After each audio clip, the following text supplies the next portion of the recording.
ተዘከሩ መኳንንቲክሙ ዘነገሩክሙ ቃለ እግዚአብሔር። ነቢያትን ሐዋርያትን መስለው ያስተማሩ በሕይወትም የኖሩ ታላቁ ሊቅ መምህር አካለ ወልድ ናቸው። ሊቀ በበሕቅ ዘይትዔዘዝ ለአዝማዲሁ እንተ ይእቲእሙ። አምላክ ነኝና ዕለቱን ተወልጄ ዕለቱን ልደግ አላለም። ከሸዋ ክፍለ ሀገር ወደ ወሎ ነው የመጡት። በቤተ ክርስቲያን ሁለት አይነት የፍቅር አይነት ነው ያለው፣ ፍቅረ ቢጽና ፍቅረ እግዚአብሔር። በስመ አብ ወወልድ ወመንፈስ ቅዱስ አሐዱ አምላክ። የአምላካችን ስሙ የተመሰገነ ይሁን። እንዲሁም የእናታችን የንጽሕተ ንጹሐን የድንግል ማርያም የወዳጆቹም የቅዱሳን ስማቸው የተመሰገነ ይሁን። የአምላካችን በልብ መታሰቡ በቃለ መነገሩ ከፍ ከፍ ይበልና ባለፈው ሳምንት ተዘከሩ መኳንንቲክሙ ዘነገሩክሙ ቃለ እግዚአብሔር፣ የእግዚአብሔርን ቃል የነገሯችሁ መምህሮቻችሁን አስቡ፣ በጎ ምግባራቸውን እያያችሁም በእምነት ምሰሏቸው የሚል ርዕስ አንስተን እየተነጋገርን ነበር። ስለ መምህር አካለ ወልድ ታሪክ፣ ሕይወት፣ ትምህርት እና ትምህርት ጉዟቸውን ነው እየተመለከትን የነበረው። አሁንም ከዛው ቀጥለን እንሄዳለን።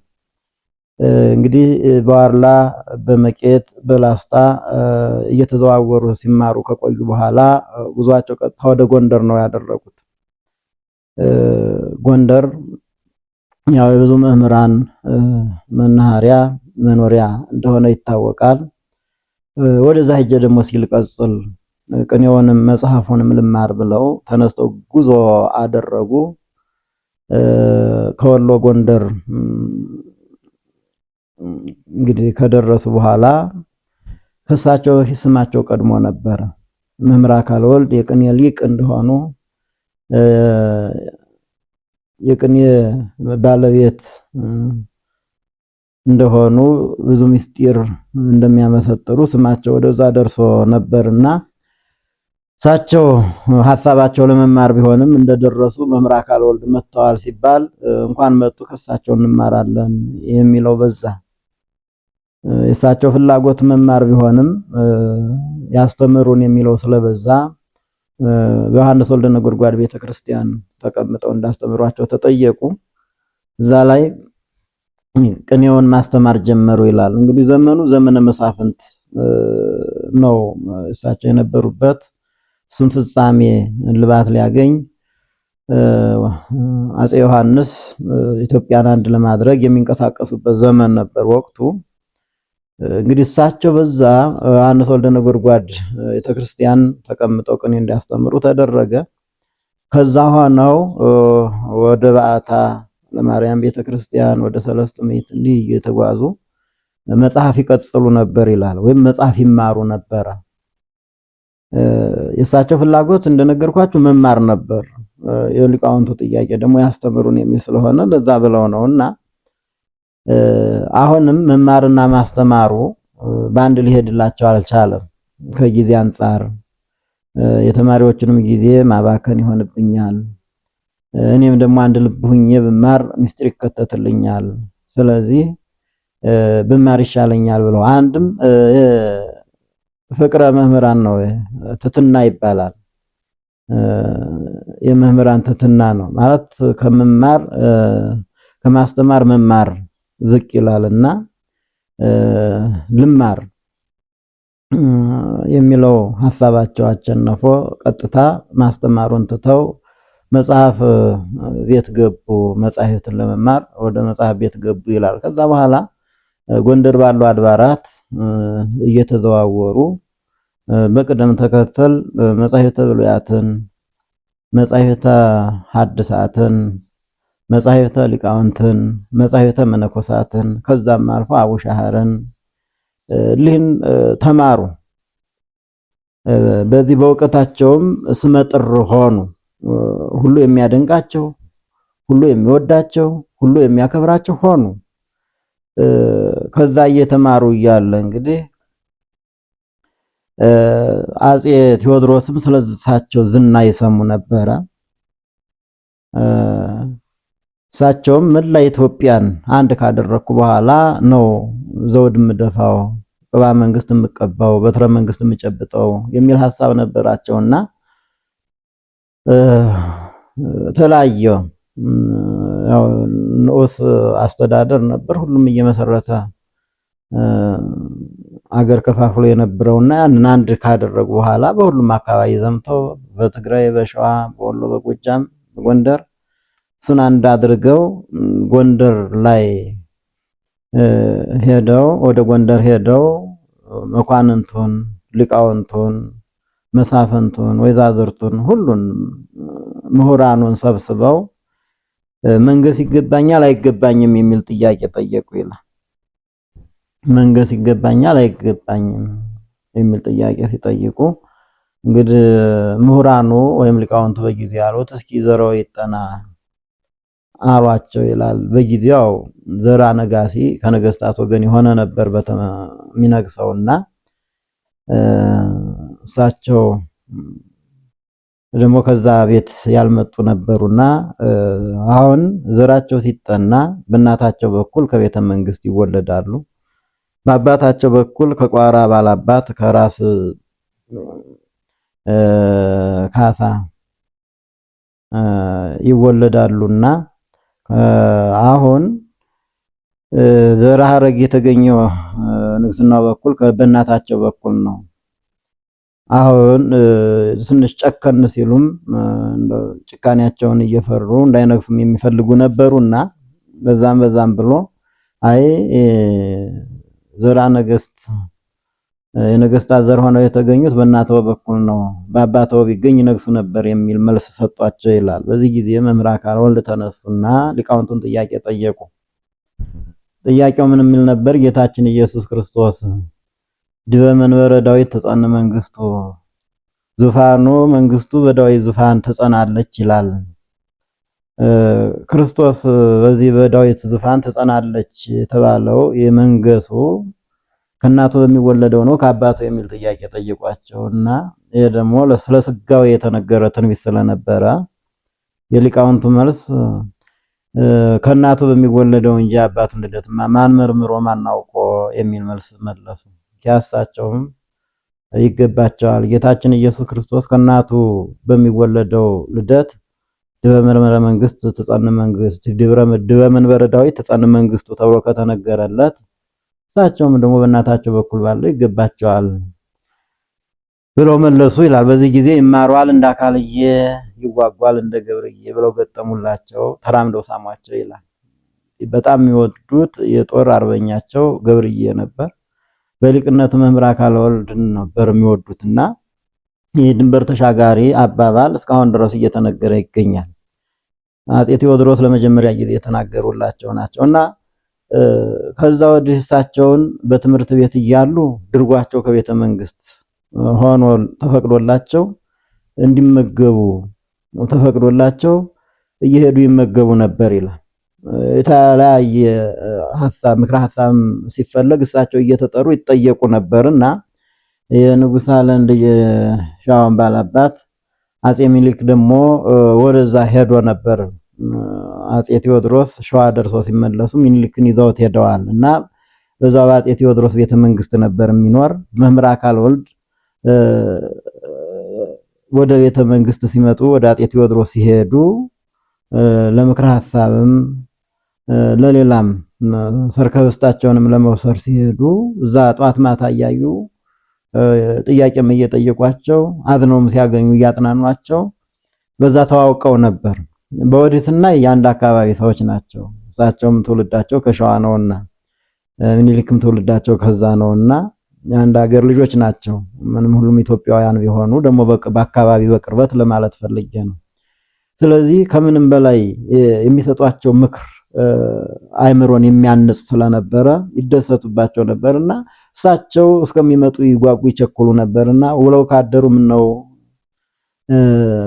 ወንድሜ እኔስ ያላንተ ማናለኝ እና ቶሎ እያሉ እያስጠሩ ከሳቸው ማግኘት ያለባቸውን ትምህርት ምክር ይቀበሉ ነበር ይላል። አፄ ሚኒሊክ ናቸው። አፄ ቴዎድሮስም እንግዲህ ስለ ቤተ መንግስትም ስለምንም የሚያስፈልገውን ነገር እንዲጠይቋቸው ነበርና ወደ መምህራችነታቸው ከመሄዳችን በፊት እዚህ ጋር አንድ የእናትና የአባታቸውን ታሪክ እናስገባ የሚነገር ስላለ እንግዲህ ይህ ሁሉ ዘመን አለ። እንግዲህ ከሸዋ እስከ ወሎ ከወሎ እስከ ጎንደር የትምህርት ቤት ጊዜ አስቡት፣ በጣም በርካታ ጊዜ ነው የሚወስደው። የትምህርቱንም አይነት አስቡት። ቅኔ ያለ አራቱ መጻሕፍት አሉ። እነዚህን የተማረ አራት አይና ይባላል፣ ሊቀ ሊቃውንት ይባላል።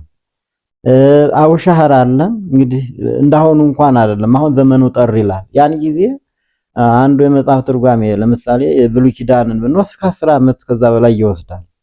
ሐዲሳትም በተመሳሳይ ብሉያትም ሊቃውንትም በተመሳሳይ ያ ማለት እንግዲህ ከ3 አስርት ዓመታት በላይ ነው ማለት ነው። የወጣትነት ዘመናቸውን ወደ ጉልምስና ወይ ደግሞ ወደ ማዕከላዊነት የተሸጋገሩበት ዘመን ነው ማለት ነው። እና እስከዚህ ድረስ እንግዲህ እናት አባታቸው የት እንዳሉ ያውቁ ምን ላይ ናቸው።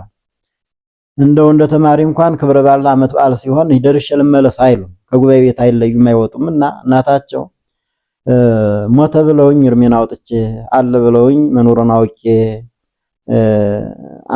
አንድ ነገር በሆንኩ ወይ ሞቱን ወይ መኖሩን አላውቅ እያለች ጧት ማታ ታለቅስ ነበር። እና ከለቅሶ ብዛት የተነሳ ከእንባ ብዛት የተነሳ አይኗ ሊጠፋ ቢሆን ጧት ማታም ታስቸግራቸው ነበርና አባታቸው መምህር ሰልጸወርድ እባክሽ አታልቅሽ ቢሏት መጽናናት አልቻለችም። ይልቅስ አለ በሚባልበት ቦታ ሄደህ ልጄን ፈልገህ አምጥተህ ብታገናኘኝ ሳልሞት አይኑን ባየው እያለች እናታለቅስ ነበር። የቆሎ ትምህርት እንዳሁን እንኳን አይደለም፣ መገናኛ የለም። አሁንም ቢሆን ከእናት አባት ርቀው ተለይተው ሞቱ ከተባሉ በኋላ ነው በህይወት ተገኝተው የሚገኙትና የምንና ህይወት ስለሆነ ራሱ እንዲህ እያለች ስታስቸግራቸው ተነስተው አባታቸው እንግዲህ በእግራቸው ነው እንግዲህ ከሸዋ ተነስተው በወሎ በጎጃም እያፈላለጉ ጎንደር ደረሱ። ጎንደር እሳቸው ሲደርሱ ሌላውን ትምህርት አጠናቀው አጼ ቴዎድሮስ ደግሞ ጠርተው እሳቸውን መምህርነት ሰጥተዋቸው ነበርና ሁሉንም ትምህርት እንዲያስተምሩ የአጼ ቴዎድሮስ ፈቃድ ቢሆንም ሌላውን ትምህርት ሌሎቹ መምህራን ያስተምሩ፣ እኔ አዲስ ኪዳን ይበቃኛል ብለው በጊዜው አዲስ ኪዳን ወንበር ዘርግተው ያስተምሩ ነበር። እና ጎንደር ሲደርሱ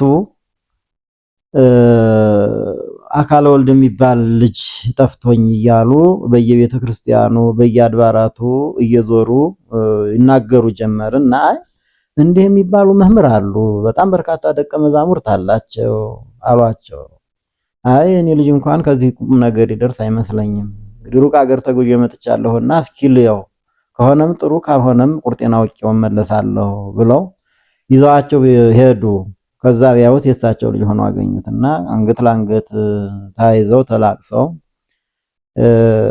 መጨረሻ ልጅ አብረን ካልተመለስን አይሆንም፣ እናትህ በለቅሶ ብዛት የተነሳ ልትሞት ነው አሏቸው። አይ አሁን እንኳን አይሆንም፣ ብዙ ተማሪዎች አሉ፣ የእነሱንም ትምህርት ማስተጓጎል ይሆንብኛል፣ ባይሆን ሌላ ጊዜ እመጣለሁ፣ አሁን ሄደህ መኖሬን ለእናቴ ንገራት አሏቸው። ከዛ በኋላ ወስደው ከንጉሱ ዘንድ አገናኟቸው አባታቸውን።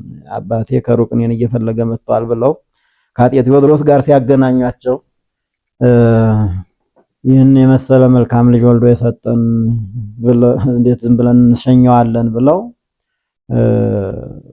በቅሎ ከነግላሷ ከነልብሷ ሸልመዋቸው በእግራቸው እየተንከራተቱ የመጡትን መንገድ በበቅሎ ተመለሱ ይላል። እንግዲህ እንዳሁኑ አንድ መኪና እንደመሸለም ያን ጊዜ ነገስታቱ መጓጓዣ በቅሎ ፈረስ ስለነበር ከዛ ሄደው ለእናታቸው ልጅሽ ተገኘ በንጉስም ዘንድ ባለሟል ነው እና እኔንም እንዲህ በቅሎ ተሸልም የመጣው ሲሏቸው አይ ቢሞት ነው እንጂ ቢኖርማ ይዘው ተመጣ ነበር ብላ ዳግመኛ እያለቀሰች ስታስቸግራቸው ተመልሰው ይዘው ሄደው እሳቸውም እናታቸውን አይተው ተመለሱ ይላል።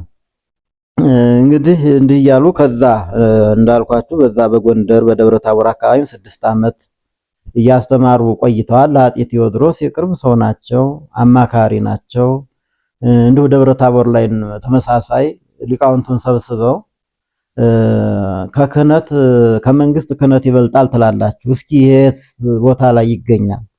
እንደው ካፋችሁ አመኝታችሁ ከልባችሁ አጌታችሁ ካፋችሁ አጌታችሁ ከልቡናችሁ አመኝታችሁ የተናገራችሁት ነው ወይስ መጽሐፍ ላይ ይገኛል ብለው ጠየቋቸው። ከተገኘ አሁን ንገሩኝ አሏቸው አጤ ቴዎድሮስና አይ ጊዜ ተሰጥቶን ነው እንጂ አሁንማ እንዴት ይሆናል ብለው ሌሎቹ ሊቃውንት መምህራን ዝም ሲሉ እሳቸው ተነሱና ይሄ ፍትሐ ነገሥት ከዚህ ገጽ ከዚህ አንቀጽ ከዚህ ምዕራፍ ከዚህ ቁጥር በከመ ተአቢ ነፍስ እምሥጋ ከማሁ የአቢ ክህነትም መንግስት ነፍስ ከስጋ እንደምትበልጥ ሁሉ ክህነትም ከመንግስት ይበልጣል ይላል ብለው ተናገሩ ይላል እና በዚህ ጊዜ ይማረዋል እንደ አካልየ ይጓጓል እንደ ገብርዬ የሚለውን አባባል ደግሞ ተናገሩት ይላል። መምህር አካለ ወልድ ትሑት ናቸው። ከነገስታቱ ፊት ሲቀርቡ ከመምህራኑ ፊት ሲቀርቡ አንገታቸው ዝቅ አድርገው ነውና አንድ ጊዜም አጤ ቴዎድሮስ አስጠርተዋቸው ሲነጋገሩ እሳቸው አንገታቸውን ደፍተዋል።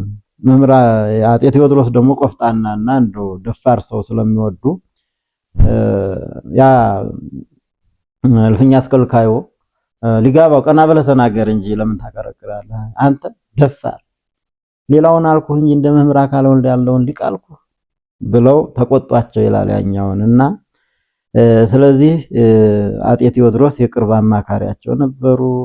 የተመንግስቱ ስለ ሀገር ጉዳይ በጣም ይመክሩ ነበር። በዛ በጎንደር እንዲህ እያሉ ቆዩ። እንግዲህ አጤ ቴዎድሮስን እስከ መጨረሻ ሞት ድረስ ተከትለዋል። ማለት አጤ ቴዎድሮስ የሀገር ጉዳይ ሆኖ ነው። እዚህ ቦታ አስተምር ሲሏቸው ማስተማር ነው እሳቸው። የጎንደር ሊቃውንትም ያነሱታል። መምህራንና ብዙ መምህራን አልፈዋል። በጎንደር በኢትዮጵያ አልፈዋል። እውቀትም ትምህርትም ያላቸው ብዙ መምህራን አልፈዋል። የእሳቸው ለየት የሚያደርገው ህይወታቸው ነበር። እውቀታቸው በህይወታቸው ነበር የሚገለጸው። ሲጾሙ ሲሰግዱ ትትናቸው፣ ፍቅራቸው፣ ትርምታቸው ይሄ የተለየ ነበር። ምላሳቸው እስከሚነቃ ድረስ አውቀው ውሃ ይጠሙ ነበር። ትርምታቸው የተለየ ነበር እያሉ ትትናቸውና ህይወታቸውን የሚናገሩ አባቶች አሉ ጎንደር ላይ ሳሉ። ከዛ እንግዲህ አጤ ቴዎድሮስ ያው የውከት ዘመን ነበር። በተለይ ወደ መጨረሻው አካባቢ የውጭ ጠላትም ከእንግሊዝ ዘምቶ ስለመጣ እስከ መቅደላ አፋፍ ድረስ አልተለዩአቸውም። ሊቀ ጳጳሱ አቡነ ሰላማ መምህር አካለ ወልድ ፍትሐ ነገሥቱን እየተረጎሙ ሲበሳጩ ሲናደዱ እያበረዱ እያጥናኑ እንዲህ ይሆናል የጠመመውን እያቀኑ የጎደለውን እየመሉ እሳቸውን ይመክሯቸው ነበርና መቅደላ አፋፍ ድረስ ተከትለዋቸው ነበር ይላል። እንግዲህ የውጭ ጠላት መጣ፣ መቅደላ አፋፍ ዙሪያውን ተከበቡ።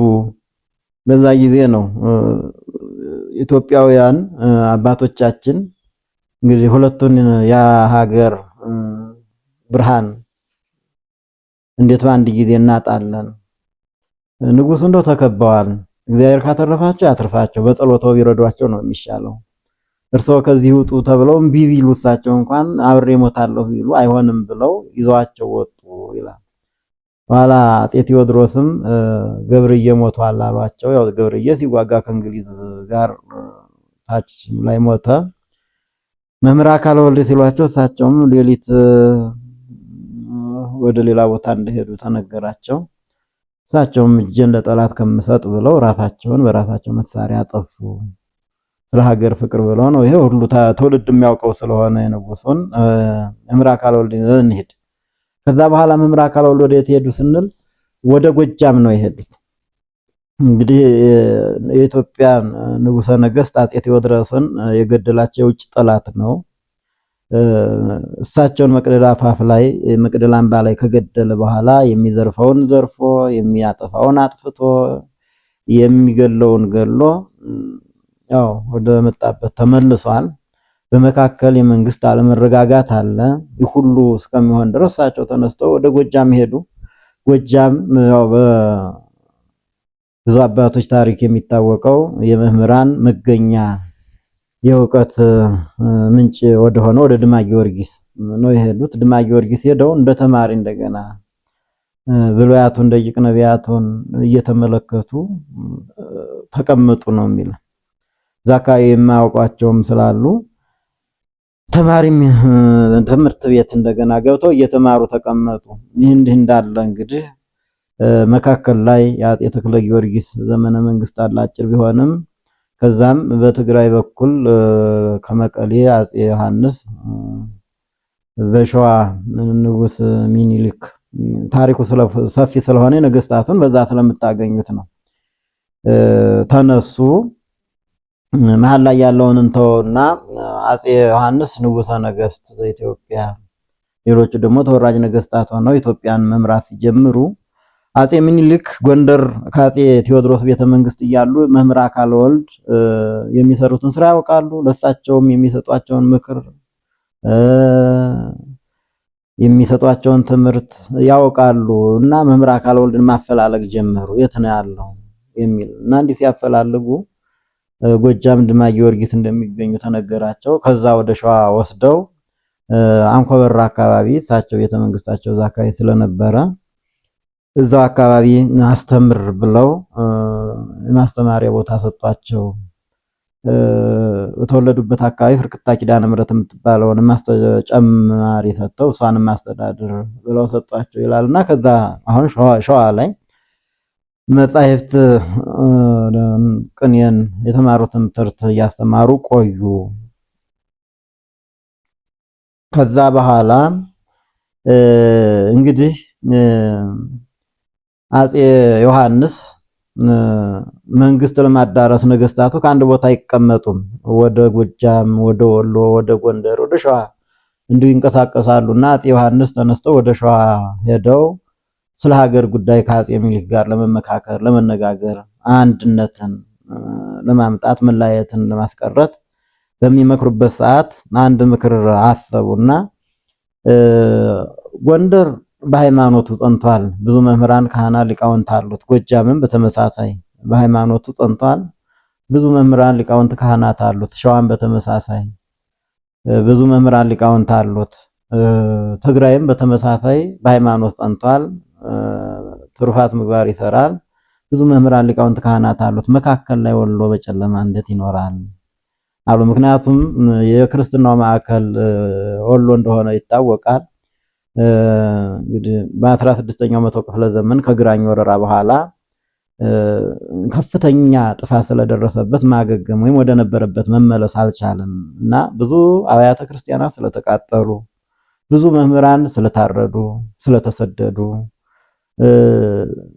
ብዙ የታሪክ ቦታዎች እንደጠፉ ስለቀሩ ወሎ ላይ ያን ያህል መምህራን አልነበሩም። አህዛብ ሰልጥነውበት ይኖር ነበርና ተመልክተው ምን እናድርግ ሲሉ አሁን ወደዛ ቦታ ማን ሄዶ ይኖርልናል ሲባል አይ ሌላ እንኳን አናገኝ መምህር አካለ ወልድ ናቸው ተብለው እሳቸው ከሸዋ ወደ ደሴ እንዲመጡ ተጠየቁ። እሳቸው ማስተማር እንጂ ከህዝብ ጋር መኖር በመከራ መኖር እንጂ ምቾትን ድሎትን ስለማይሹት እሺ ብለው ፈቃደኛ ሆኑና ሁለቱ ነገስታት መክረው ወደ ወሎ ይዘዋቸው መጡ። አሁን ደሴ ከተማ